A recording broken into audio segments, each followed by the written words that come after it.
Hello friends, this is Raman. Welcome to my YouTube channel magical literary world. आज की इस video में मैं आपके लिए लेके आई हूँ 5 द मोस्ट इम्पॉर्टेंट ईडियम्स जो किसी भी तरह के कॉम्पिटिटिव एग्जाम के लिए आपके लिए बहुत ज़्यादा यूज़फुल रहेंगे, बेनिफिशियल रहेंगे। तो चलिए सीखते हैं फर्स्ट ईडियम को, जो है out of the woods. Out of the woods का मतलब होता है out of any difficult situation, out of any kind of critical situation, problematic situation. जब हम किसी भी तरह सिचुएशन से, किसी भी तरह की मुश्किल से, परेशानी से बाहर आ चुके हैं, तब इस ईडियम का यूज़ किया जाता है। इसको अच्छे से समझने के लिए एक एग्जाम्पल ले लेते हैं। We are through the worst of recession but we are out of the woods now. कुछ देर से हम बहुत बुरे रिसेशन से मतलब होता है डाउनफॉल में चल रहे थे, लेकिन अब सिचुएशन कंट्रोल में है। अब इस परेशानी भरी सिचुएशन से हम बाहर आ चुके हैं। यहाँ पे एक और चीज़ कि same idiom out of the woods को नेगेटिव एस्पेक्ट में भी यूज़ किया जाता है, जिसको बोलते हैं कि not out of the woods. जब हम when we are still stuck in some difficult situation, सब प्रॉब्लमेटिक सिचुएशन, जब हम किसी सिचुएशन, खतरे वाली सिचुएशन, मुश्किल परेशानी वाली सिचुएशन से बाहर नहीं आए हैं, बल्कि अभी भी उसमें हैं, ठीक है, खतरा अभी टला नहीं है, तब इस सेम ईडियम को नेगेटिव एस्पेक्ट में यूज़ किया जाता है बाय एडिंग नॉट। तो इसकी एक और एग्जांपल इसकी भी ले लेते हैं। एक example, we can't take the risk of launching new economic policy at present, the nation's economy is not out of the words yet. अभी हम एक नई इकोनॉमिक पॉलिसी को लॉन्च करने का रिस्क नहीं ले सकते, क्योंकि अभी भी हमारा देश संकट से बाहर नहीं आया है। अभी भी ये परेशानी प्रसिस्ट करती है, परेशानी चल रही है, सिचुएशन अभी भी कंट्रोल में नहीं है। चलिए आगे बढ़ते हैं दूसरे ईडियम की तरफ। Eight wits and. विट से मतलब होता है विजडम, समझदारी।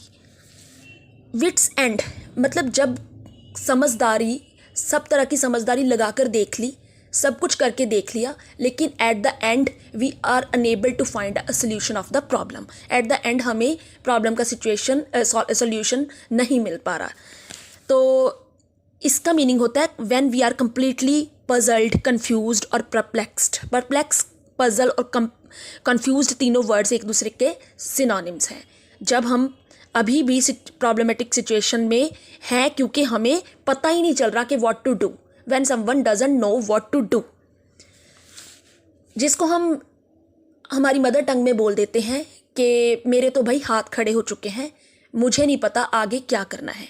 इस ईडियम को भी अच्छे से समझने के लिए सेंटेंस ले लेते हैं, एग्जाम्पल ले लेते हैं।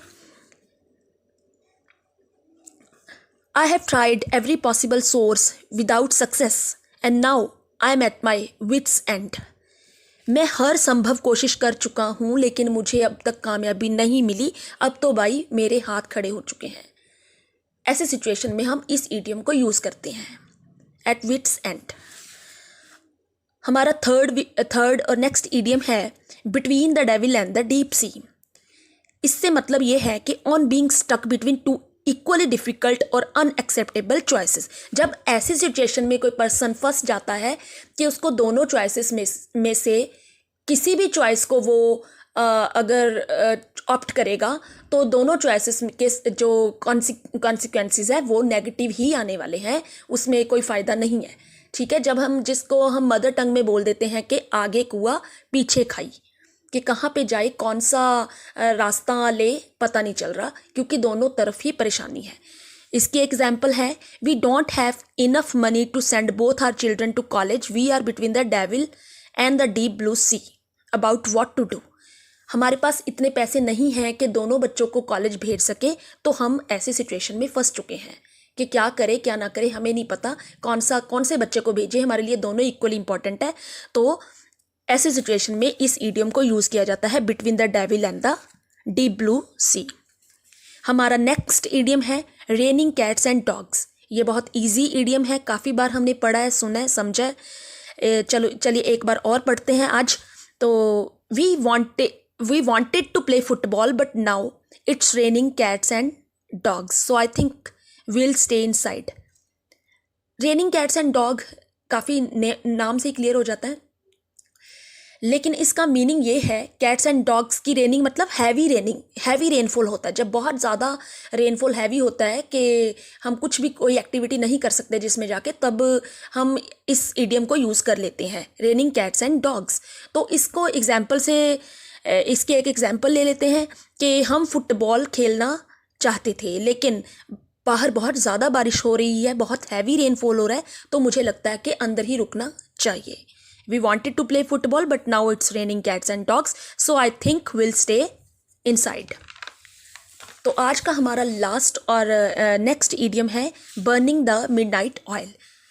इसका मीनिंग है staying up very late in order to study और डूइंग सम अदर वर्क। जब हम किसी काम करने में इतने ज़्यादा मगन होते हैं, इतने ज़्यादा बिजी होते हैं कि देर रात तक जाग कर करते हैं, उसको फिनिश करने के लिए डेडिकेटेड होते हैं, बहुत मेहनत करते हैं, इवन पर्टिकुलरली रात में जागते हैं किसी काम को ख़त्म करने के लिए, वो स्टडी या कोई और भी काम हो सकता है, तो इस इडियम का यूज़ किया जाता है। इसकी एग्जांपल ये है कि Chris is asleep after burning the midnight oil trying to finish his article. Chris बहुत देर तक जागा है, बहुत देर तक जागकर अपना आर्टिकल फिनिश करने के बाद वो सोया है। उसने अपना आर्टिकल देर रात तक जाग के पूरा किया है, उसके बाद वो सोया है। ऐसी सिचुएशन में इस इडियम का यूज़ किया जाता है। आई होप आज की इस वीडियो में आपको ये इडियम्स समझ में आए होंगे। तो मिलते हैं नेक्स्ट वीडियो में किसी और यूज़फुल टॉपिक के साथ। So as usually I request you to please subscribe, like and share my channel.